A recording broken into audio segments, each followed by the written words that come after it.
تێکۆشەران و بنەماڵەی شەهیدان و ژنانی ئازادی خواز و هەموو تاکێکی نیشتیمان پەروەر پیرۆز بێت لە کەسایەتی ئەفسانەیەکان و ئاگری بەدەنی زەکیاڵکان و مەزلوم دۆخان و سەمای و جەوفیان سۆراندا وەک هەموو ساڵێک ئەم ساڵیش بە گوڕ و تین بەرەو ساڵێکی نوێی پڕ لە سەرکەوتنی مەزن و لە سەرنانی تاجی سەرکەوتن دەکەینە هەوێنی ئاشتی و هەنگاوانی زیاتر بۆ هێنانەتی خەونی گەلەکەمان و بە ئەنجام گەیاندنی هەوڵەکانمان بۆ ئازادی و یەکێتی نەتەوەی گەلی کورد و نەتەوەی دیموکراتیک. نەورۆز تاکە جەژنێکە کە هەموو لایەنە ژیانیەکانی سیاسی و کۆمەڵایەتی و ئاینی و نەتەوایەتی لەخۆ دەگرێ و جوگرافیاکەشی هەموو ئەو شوێنانە دەگرێتە خۆ کە سەردەمێک بەشێک بوون لە ئیمپراتۆری کوردستان.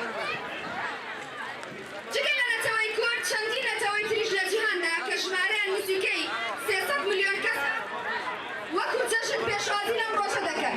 هەر بۆیە نەتەوەی گرتوەکان لە ساڵی 2010 بە فەرمی و بە بڕیارێک جەژنی نەورۆزی ناسان.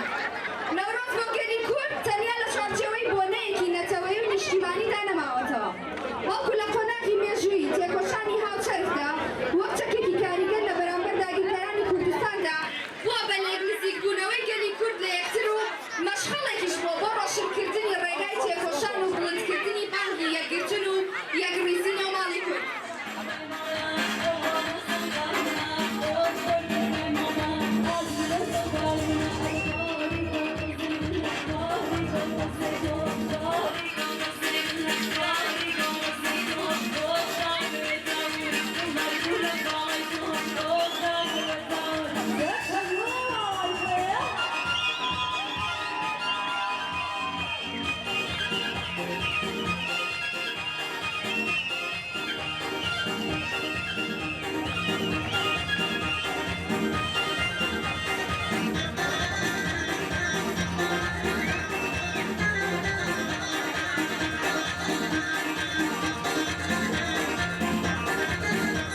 خۆشەویستیم هەیە بۆ تایبینەرانی خۆشەوی ساڵی تازە لە تەواوی ملەتی کورد پیرۆزبایی ئەەکەم.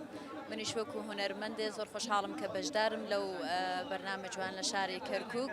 بەشداری هونەرمەندان زۆر گرنگی زۆر بۆەوەی کە باعثەوێ کە خەڵک زیاتر ئێنەرژی بگرن و جەوەکەیان خۆشتر بێت و بە پێکەوە شادی بگرن.